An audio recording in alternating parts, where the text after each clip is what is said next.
మన వారాహి సిల్వర్ జ్యువెలరీలో అద్భుతమైన ఆఫర్స్ పొందండి మరియు కార్ గెలుచుకునే గొప్ప అవకాశం. తెలంగాణ రాజకీయాల్లో సంచలనం చోటు చేసుకుంది. బీఆర్ఎస్ లోకి పలువురు కాంగ్రెస్ సీనియర్లు వెళ్లబోతున్నారు. జీవన్ రెడ్డి బాటలోనే మరికొంతమంది నాయకులు కూడా నడుస్తున్నట్లుగా తెలుస్తోంది. ఇప్పటికే కేసీఆర్ కు కొంతమంది కీలక నేతలు టచ్లోకి వెళ్ళినట్లుగా సమాచారం. కేటీఆర్, హరీష్ ద్వారా మంతనాలు జరుగుతున్నాయి.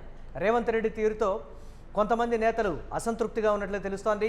ఉమ్మడి నల్గొండ, నిజామాబాద్, మహబూబ్ నగర్ జిల్లాలకు చెందినటువంటి పలువురు కీలక నేతలు ద్వితీయ శ్రేణి క్యాడర్లో నైరాశ్యం నెలకొన్నట్లుగా తెలుస్తోంది. ఇక కేసీఆర్, జీవన్ రెడ్డి భేటీలోనూ ప్రధానంగా ఇదే అంశం చర్చకు వచ్చినట్లుగా తెలుస్తోంది. జీవన్ రెడ్డి ద్వారా ఆపరేషన్ ఆకర్ష్కు బీఆర్ఎస్ పార్టీ ప్లాన్ చేస్తున్నట్లుగా తెలుస్తోంది. దీనిపై మరిన్ని అప్డేట్స్ మా కరెస్పాండెంట్ సత్య అందిస్తారు. సత్య, జీవన్ రెడ్డి ద్వారా ఆపరేషన్ ఆకర్ష్కు బీఆర్ఎస్ పార్టీ ప్రయత్నిస్తున్నట్లుగా తెలుస్తోంది. నిజంగా రేవంత్ రెడ్డి వల్ల అసంతృప్తిగా ఉన్నటువంటి నేతలు చెప్పుకోలేక బాధపడుతున్నటువంటి తరుణంలో ఇది ఒక అవకాశంగా కూడా దొరికినట్లుగా తెలుస్తోంది. ఏంటి, జీవన్ రెడ్డి ద్వారా ఆ స్థాయిలో వలసలు ఉండేటువంటి పరిస్థితి ఉన్నాయంటారా? నేరుగా కేసీఆర్తో టచ్లోకి వెళ్ళేటువంటి పరిస్థితి ఉన్నా కానీ వెళ్ళలేక జీవన్ రెడ్డి ద్వారా వెళ్ళబోతున్నారు అనేటువంటి ఒక ఇన్ఫర్మేషన్ ఏంటి, ఎలా చూడాలంటారు ఈ పరిణామాన్ని? ఎస్, ప్రస్తుతానికి మొత్తం తెలంగాణ రాష్ట్ర వ్యాప్తంగా కూడా తెలంగాణలో జీవన్ రెడ్డి కాంగ్రెస్ నుంచి ఇటు టీఆర్ఎస్, బీఆర్ఎస్లో చేరడం ప్రస్తుతం రాష్ట్ర వ్యాప్తంగా చర్చనీయాంశమైన పరిస్థితి కనబడుతూ ఉంది. సో ఆయన ఏప్రిల్ 20న మరి పార్టీలో పెద్ద ఎత్తున జగిత్యాలలో పెద్ద ఫంక్షన్ హాల్లో మరి 1,00,000 మందితోటి కూడా మరి కార్యకర్తల సమావేశం, కార్యకర్తలతో నేరుగా అక్కడ భారీ బహిరంగ సభ పెట్టి అక్కడ మరి కేసీఆర్ అధ్యక్షతన ఈ మీటింగ్ జరగబోతుంది. ఆయన మరి కండ్వా కప్తారు కేసీఆర్. దాంతోపాటు ఏదైతే కాంగ్రెస్కు సంబంధించినటువంటి అసంతృప్తి నేతలంతా కూడా ఇప్పటికే చాలామంది నేతలు మరి జీవన్ రెడ్డితోటి టచ్లోకి వెళ్ళినట్టు తెలుస్తూ ఉంది. అయితే మొన్న ఏదైతే ఫామ్ హౌస్లో వీళ్ళిద్దరూ కూడా జీవన్ రెడ్డి, కేసీఆర్ మాట్లాడుకున్నప్పుడు సో ఈ 2.5 సంవత్సరాల్లో సుదీర్ఘకాలంగా ఈ 2.5 సంవత్సరాలు కేసీఆర్ అలాగే జీవన్ రెడ్డి ఈ 2.5 సంవత్సరాల గురించి చర్చించినట్టు తెలుస్తూ ఉంది. దాంట్లో ఎవరెవరు నిజంగా కాంగ్రెస్ పార్టీలో ఎవరెవరు పనిచేశారు కాంగ్రెస్ పార్టీ అధికారం రావడానికి, దాని తర్వాత ఎంతమంది అసంతృప్తితో ఉన్నారు, సో ఈ ఎంతమంది బయటకు వచ్చే అవకాశం ఉంది, ఖచ్చితంగా కొంత ప్రణాళికతో కనుక ముందుకెళ్తే మరి అసలు కాంగ్రెస్ పార్టీని ఎట్లా దెబ్బ కొట్టొచ్చు అనే ప్రణాళికలు కూడా అక్కడ చాలాసేపు చాలా సుదీర్ఘంగా మరి 2.5 గంటల పాటు మాట్లాడిన పరిస్థితి ఉంది.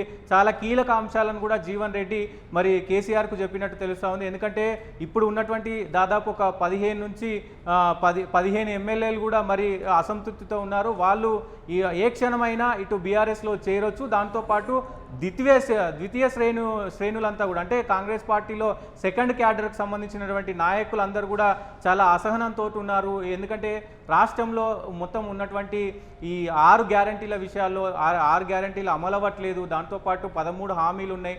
దాంట్లో ఒక బస్సు ఫ్రీ తప్ప మిగతా ఏవి కూడా సక్రమంగా అమలు అవ్వట్లేదు అంటూ కూడా ప్రజలు అలాగే కార్యకర్తలు సో ఇట్లా అందరూ కూడా మరి అసంతృప్తితో ఉన్నారు. దాంతోపాటు ఈ పదవులు ఏవైతే ఉన్నాయో పదవులు జాప్యం చాలా జరుగుతుంది. కార్పొరేషన్ పదవులు కావచ్చు, అక్కడ కాంగ్రెస్ పార్టీలో ఉన్నటువంటి చిన్న పెద్ద పదవులు కావచ్చు, అన్నీ కూడా ఖాళీగా ఉన్నప్పటికీ కూడా 2.5 సంవత్సరాలు కాంగ్రెస్ పార్టీ రేవంత్ రెడ్డి వేస్ట్ చేశాడు. ఎందుకంటే దాదాపు కార్పొరేషన్ పదవులు కూడా దాదాపు 80 నుంచి 50 వరకు ఉన్నాయి. ఆ పదవులు ఇప్పటికి ఇచ్చిన ఉంటే కనుక దాదాపు సగం క్యాడర్ను ఇప్పటికి అధికార పార్టీని వదిలి ప్రతిపక్షంలోకి వెళ్ళేటువంటి పరిస్థితులు ఉన్నాయంటారా? కాంగ్రెస్ పార్టీలో 10 ఏళ్ల గ్యాప్ తర్వాత అధికారంలోకి వచ్చాం, దాన్ని అనుభవించాలనేటువంటి ఒక ఇదిలో ఉన్నారు కాంగ్రెస్ పార్టీ నేతలు అనేటువంటి మాట. ఎన్నికల సమయం నాటికి మాత్రమే అప్పుడు పరిస్థితులకు అనుగుణంగా వెళ్ళేటువంటి పరిస్థితులే కానీ ఇప్పటికిప్పుడు వలసలు వెళ్ళేటువంటి ఛాన్స్ లేదు అనేటువంటి మాట చూడొచ్చంటారు ఆ కోణంలో? డెఫినెట్గా మీరు అన్నట్టు ప్రధానంగా ఇక్కడ చర్చ ఇప్పటికే 2.5 సంవత్సరాలు అయిపోయింది.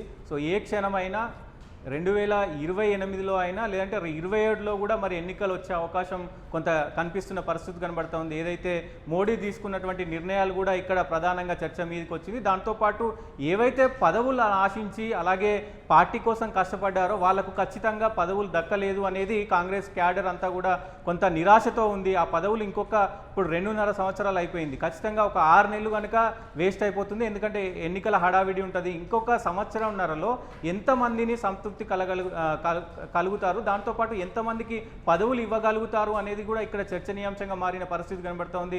దాంతోపాటు ఓడిపోయినటువంటి ఎవరైతే దాదాపు ఒక 50 మంది 2023 కాంగ్రెస్ పార్టీలో ఓడిపోయిన పరిస్థితి, వాళ్ళందరూ కూడా అసంతృప్తితో ఉన్నారు అనేది ఖచ్చితంగా కనబడతా ఉంది. దాంతోపాటు ఈ 10 మంది ఎమ్మెల్యేలు ఫిరాయించారు కదా, సో వాళ్ళకు సంబంధించి అక్కడ ఉన్నటువంటి కాంగ్రెస్ ఓడిపోయిన వాళ్ళు కూడా అసంతృప్తితో ఉన్నారు. సో ఇదంతా కూడా మరి రేవంత్ రెడ్డికి ఒక చిచ్చులాగా, ఒక ఉచ్చులాగా బిగుస్తుంది అనేది ఖచ్చితంగా అర్థమవుతుంది. వీళ్ళందరూ కూడా జీవన్ రెడ్డి బీఆర్ఎస్లో జాయిన్ అయిన తర్వాత ఒక్కరొక్కరుగా మరి బయటికి వస్తారు అనేది ఖచ్చితంగా దీంట్లో ఈ వ్యూహం అంతా నడుస్తూ ఉంది. దాంతోపాటు ఇప్పటికే హరీష్ రావు, కేటీఆర్ లోపల అంతా కూడా మరి నేతలతో మాట్లాడుతూ ఉన్నారు, సంప్రదింపులు చేస్తూ ఉన్నారు జీవన్ రెడ్డి జాయిన్ అయిన తర్వాత. ఎందుకంటే ఇప్పుడు ప్రస్తుతం కామారెడ్డి నుంచి కేటీఆర్, హరీష్ రావు పెద్ద ఎత్తున ఈ 6 గ్యారంటీల మీద కూడా మరి యుద్ధం చేసే అవకాశం కనబడుతుంది. కాబట్టి ఇప్పటికే కొంతమంది ఎమ్మెల్యేలు బాహాటంగానే చెప్తున్న పరిస్థితి కనబడుతూ ఉంది. ఎందుకంటే మేము సపరేట్గా 15 మంది ఇక్కడ మీటింగ్ పెట్టుకున్నాము, ఎందుకంటే రేవంత్ రెడ్డి అనుకున్న స్థాయిలో వర్క్ చేయట్లేదంటూ కూడా. అంటే జీవన్ రెడ్డి స్థాయి నేతలేనా లేకపోతే ద్వితీయ శ్రేణి నేతలు అన్నట్లుగా తెలుస్తోంది. మరి ఎమ్మెల్యేలే కాకుండా సీనియర్ నేతలు అసంతృప్తిగా ఉన్నటువంటి వారు పర్టికులర్గా ఎవరెవరి పేర్లు బయటకు వస్తున్నాయి? డెఫినెట్గా ఇక్కడ మురళి ప్రధానంగా ఉమ్మడి నిజామాబాద్ నుంచి, నల్లగొండ నుంచి, అలాగే మహబూబ్ నగర్ నుంచి కూడా పెద్ద ఎత్తున ఉన్నారు.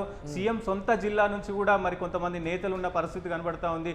ప్రధానంగా ఇక్కడ ఆ కోఆర్డినేషన్ అనేది లేదు, ఆశించిన స్థాయిలో పదవులు ఇవ్వట్లేదు అనేది ప్రధాన అంశంగా తెలుస్తున్న పరిస్థితి కనబడతా ఉంది. దాంతోపాటు చాలా అసంతృప్తితో ఉన్నారనేది ఖచ్చితంగా తెలుస్తుంది. గతంలో హామీలు ఏదైతే ఇచ్చారో వాళ్ళందరూ కూడా బయటికి వస్తారనేది కొన్ని ఊహాగానాలు వస్తూ ఉన్నాయి. ప్రధానంగా సోషల్ మీడియాలో, అటు గాంధీ భవన్ వర్గాల్లో కూడా చర్చ జరుగుతుంది. మనం కొన్ని విషయాల్లో తీసుకుంటే ఇటు గతంలో కాంగ్రెస్ పార్టీ కోసం పనిచేసినటువంటి కీలక నాయకులు అందరూ సీనియర్లు, మదియాస్కి కావచ్చు, విజయశాంతి కావచ్చు, రాజగోపాల్ రెడ్డి కావచ్చు, అనురుద్ రెడ్డి కావచ్చు, ఇట్లా చాలామంది కాంగ్రెస్కు ఇప్పటికే కొంత అంటే పక్షంలోనే విపక్షాలుగా మాట్లాడుతున్న పరిస్థితి కనబడతా ఉంది. సో ఈ నేపథ్యంలో మొత్తం కూడా జీవన్ రెడ్డి ఒక్కసారిగా బీఆర్ఎస్ పార్టీలో చేరిన తర్వాత సో ఈ అన్ని సమీకరణలు మారే అవకాశం ఖచ్చితంగా కనబడతా ఉంది. మరి రేవంత్ రెడ్డి దీనికి సంబంధించి మరి ఎట్లాంటి యాక్షన్ ప్లాన్ రెడీ చేస్తారనేది కూడా మరి చూడాల్సిన అవసరం ఉంటుంది Murali. Right, thanks for update Satya. ఇక తెలంగాణ రాజకీయాల్లో సంచలనం చోటు చేసుకోబోతోందని చెప్పాలి. ప్రస్తుత పరిస్థితికి సంబంధించి బీఆర్ఎస్లోకి పలువురు కాంగ్రెస్ సీనియర్ నేతలు, అది కూడా ముందు నుంచి కాంగ్రెస్ పార్టీలో ఉన్నటువంటి సీనియర్ నేతలే బీఆర్ఎస్ పార్టీలోకి వెళ్ళబోతున్నారు. జీవన్ రెడ్డి స్థాయి నేతలు కూడా ఉన్నారు అనేటువంటి మాట. ఇక జీవన్ రెడ్డి మాటలోనే మరికొంతమంది నాయకులు ఇప్పటికే జీవన్ రెడ్డికి టచ్లోకి వెళ్ళారని కూడా తెలుస్తోంది. ఇప్పటికే కేసీఆర్ కూడా కీలక నేతలు టచ్లోకి వెళ్ళినట్లుగా కూడా తెలుస్తోంది. కేటీఆర్, హరీష్ ద్వారా మంతనాలు జరుగుతున్నాయనేది ప్రస్తుతం ఉన్నటువంటి సమాచారం. ఇక రేవంత్ రెడ్డి తీరుతోటి అసంతృప్తిగా ఉన్నటువంటి నేతలు బాహాటంగానే బయటకు వచ్చి మాట్లాడుతున్నారు. అసెంబ్లీ సాక్షిగా కూడా మాట్లాడినటువంటి పరిస్థితిని మనం చూసాం. అయితే ఉమ్మడి నల్గొండ, నిజామాబాద్, మహబూబ్ నగర్ జిల్లాలకు చెందినటువంటి పలువురు కీలక నేతలు అలాగే క్యాడర్లో కూడా నైరాశ్యం అయితే నెలకొంది. బయటికి చెప్పుకోలేకపోతున్నారు, అవకాశం కోసం వేచి చూస్తున్నారు. ఇదే సరైనటువంటి అవకాశంగా కూడా భావించి జీవన్ రెడ్డి ద్వారా బీఆర్ఎస్ పార్టీలోకి వెళ్ళబోతున్నట్లుగా కూడా తెలుస్తోంది.